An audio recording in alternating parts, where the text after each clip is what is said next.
Good afternoon. How are you all today? Well, I'm Pastor Phil, and I'm coming to you from St. Paul's United Church of Christ here in downtown Wausau. And we've been sharing stories throughout many months now, actually. But right now, we're in the midst of Lent. Actually, we're starting to get near the end already a little bit. And so I've been sharing some Easter stories. And I just shared a story a little while ago about Palm Sunday and a cold. And so I'm going to share stories now from a book called The Easter Story. It's as simple as that. But in this story book, there are numerous very biblically based stories. And so I'm going to share actually one with you, then I'll share another just briefly right after that. And the story I want to share today is about the jar of perfume. And I think you can see a picture here. There's Mary. And remember the story where Jesus dumps the expensive nard, or Mary dumps the expensive nard or perfume over Jesus's head? And that's exactly what's going on in this picture. And what's interesting about this is it's taken from Matthew's Gospel. So let me read you the story about the expensive jar of perfume. One evening, Jesus and his disciples were relaxing at the home of a friend named Simon the leper.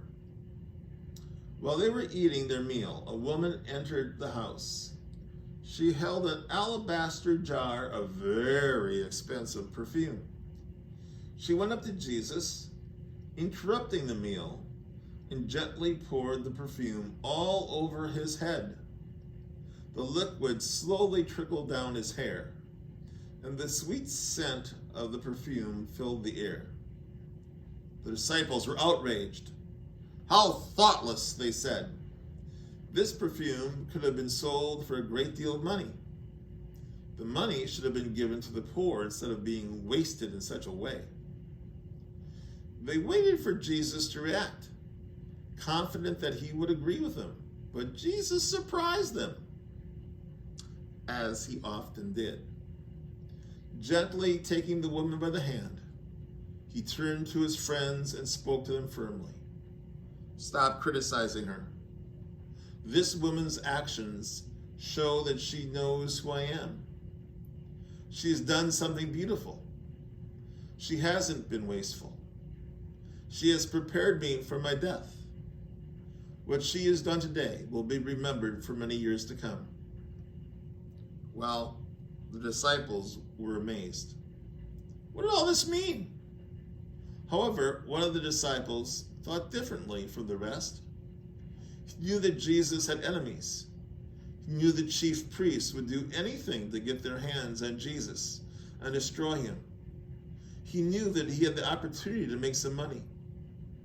Straight away, he went to the chief priest and struck a deal with them. "How much will you give me to hand over this Jesus to you?" "The price of a slave, 30 pieces of silver," they replied. Having agreed to the deal, he waited for an opportunity to hand Jesus over to them.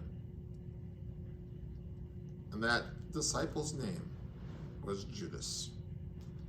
So we know the beginning of the end of the story, don't we? We all know the story of how this goes.